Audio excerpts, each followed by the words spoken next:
The leather CEO chair still smelled like his cologne, that obnoxious designer fragrance he started wearing after our Series B funding.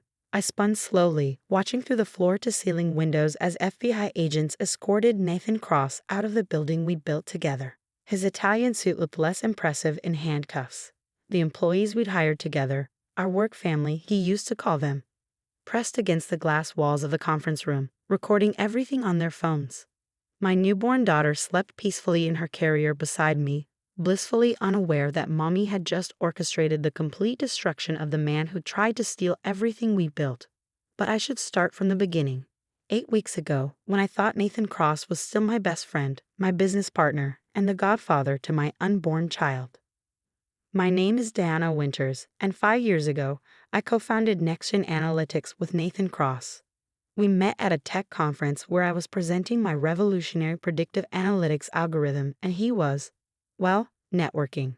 Nathan had the kind of magnetic personality that drew investors like moths to a flame. Silver tongue, perfect smile, and the ability to make anyone feel like they were the most important person in the room. "Your algorithm is brilliant," he'd said, cornering me after my presentation. "But you need someone who can sell it. Someone who speaks the language of money." He wasn't wrong.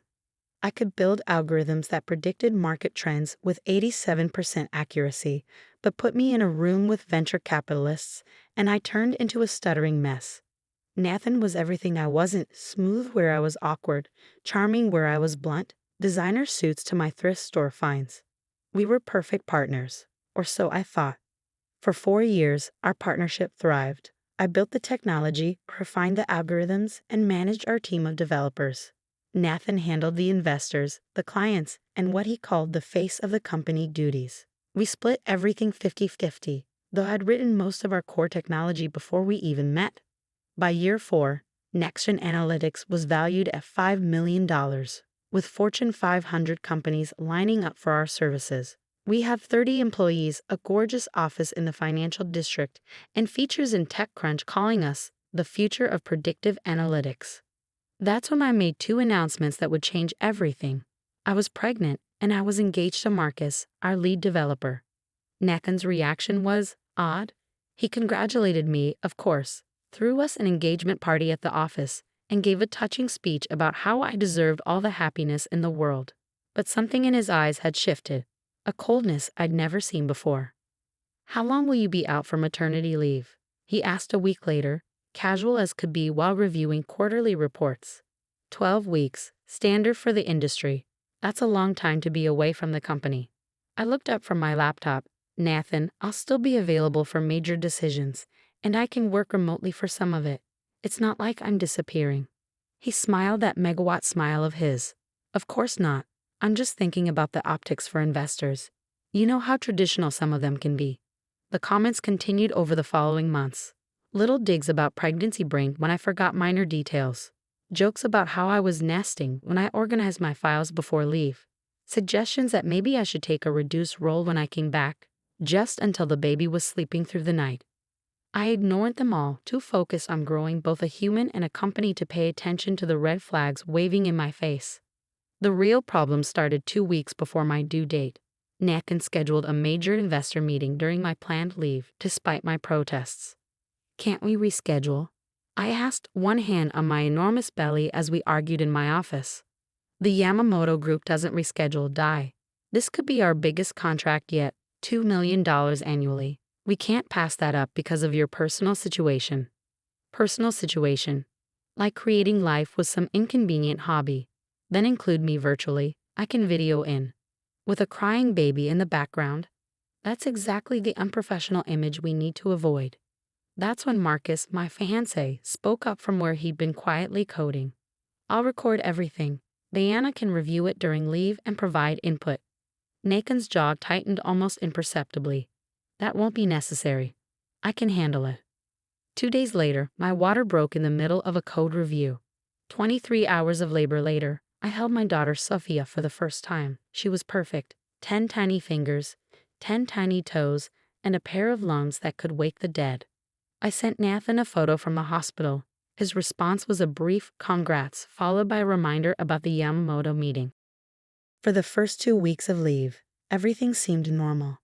I received regular updates from Marcus and the team. Nathan sent daily reports, but they grew increasingly vague. When I asked for specifics about the Yamamoto negotiations, he'd deflect with comments about letting me focus on mommy duties. Then, 3 weeks into my leave, Marcus came home from work pale and shaking. "I've been fired," he said, sinking onto our couch. "What?" I shifted Sophia to one arm, reaching for him with the other. "That's impossible. You're our lead developer. Nathan can't fire you without my approval. He said you approved it via email. Showed HR the documentation and everything." My blood ran cold. I never sent any email.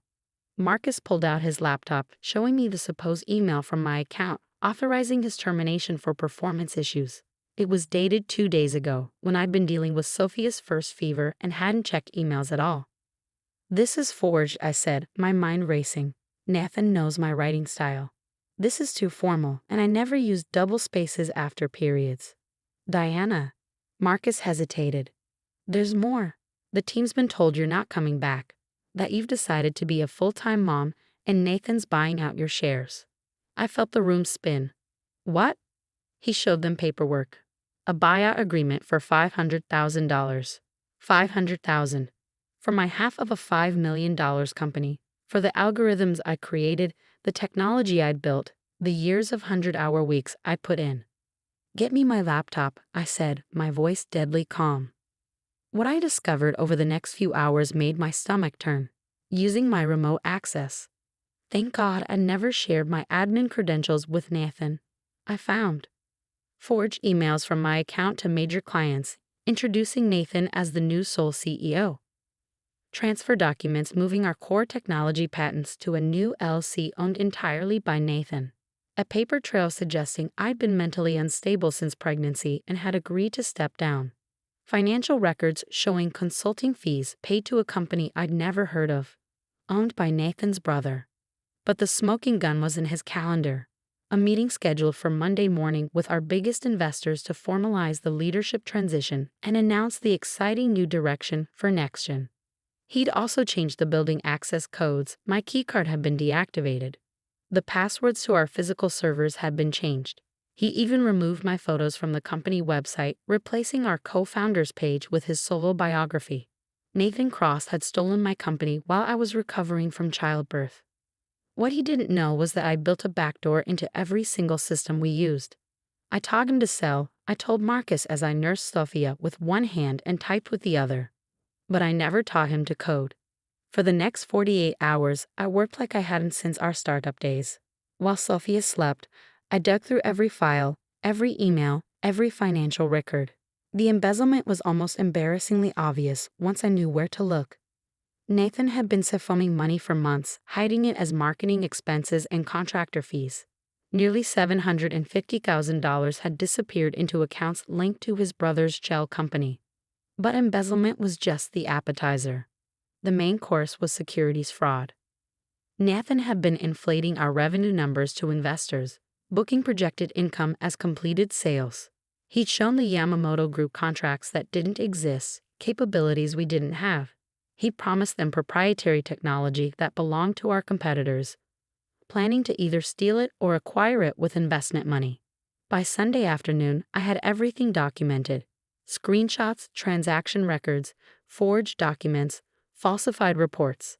5 years of friendship and partnership reduced to a 400-page PDF of evidence. "Are you sure about this?" Marcus asked as I prepared to send the file. "Once you do this, there's no going back." I looked at Sophia, sleeping in her bouncer, tiny fist curled around her favorite toy. My daughter, who Nathan had tried to make fatherless by firing Marcus, who he tried to make penniless by stealing my company. He made his choice, I said, and hit send. The FBI's white-collar crime division responded faster than I'd expected. Turns out, they'd been investigating Nathan's brother for similar schemes at other companies. My evidence was the missing piece they needed. By Sunday night, I had a plan. And a federal warrant. Monday morning dawned clear and cold. I dressed carefully, my best power suit, the one that still fit post-pregnancy. Sophia wore her cutest outfit, the one with future CEO embroidered on it.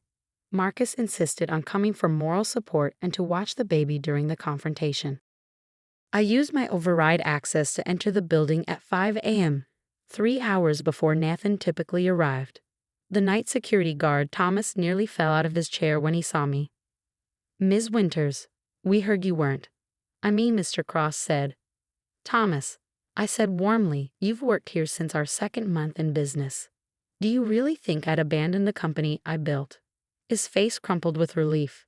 I knew something wasn't right. He had us change all the locks, said you'd gone crazy from hormones or something. But you hired me when nobody else would give an ex-con a chance. I knew you wouldn't just disappear. Is my office still intact? He moved into it last week. Had your things boxed up in storage. Perfect. Thomas, in about an hour, some federal agents are going to arrive. Please make sure they're comfortable in the lobby until Mr. Cross arrives. His eyes widened, but he nodded. Yes, ma'am. I made my way to the executive floor, my heels clicking on the marble I'd chosen during our renovation.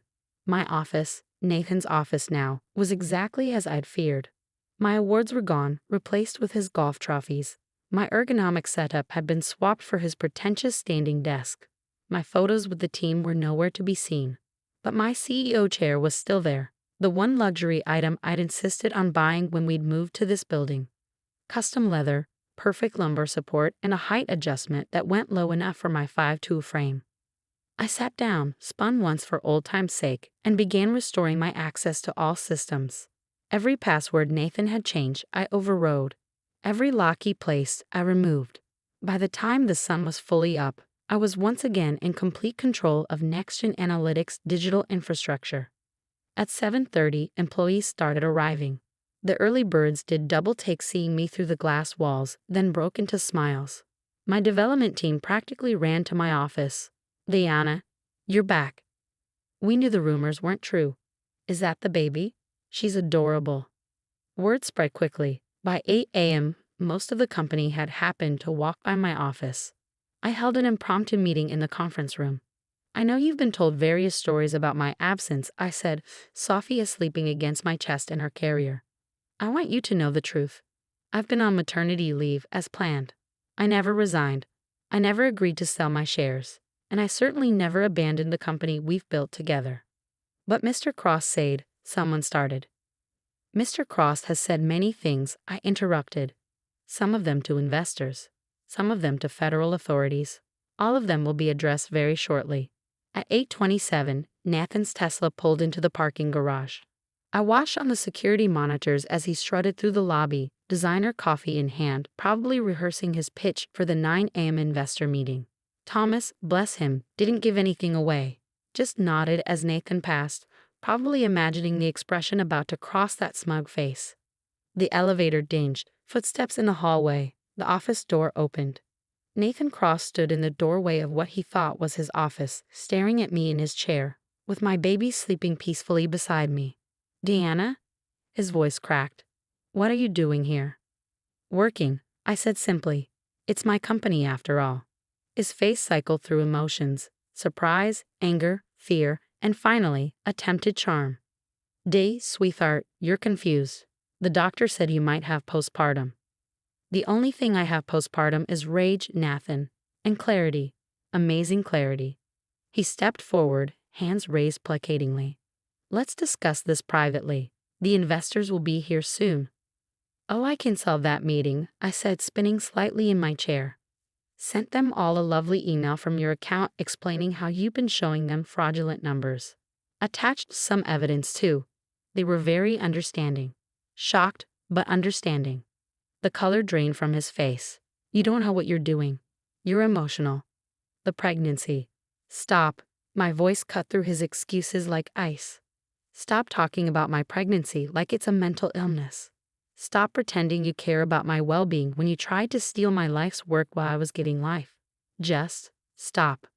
He changed tactics, the Nathan special, when charm fails, intimidate. "You're making a mistake. I have contracts, legal documents, the board. The board of directors that consists of you, me, and 3 investor representatives." I pulled up the email on my screen. "They're very interested in the FBI investigation. Did you know falsifying financial documents to investors is a federal crime? Up to 20 years in prison." That's when he noticed the two men in dark suits standing behind him in the doorway. Nathan Cross? The taller agent stepped forward. I'm Agent Williams with the FBI. We need to ask you some questions about your company's financial records. I need to call my lawyer. You'll have that opportunity, Agent Williams said. But first, we're going to need you to come with us. As they read him his rights, Nathan's eyes met mine. The charm was gone. The smile was gone. All that was left was the bitter realization that he'd been outplayed.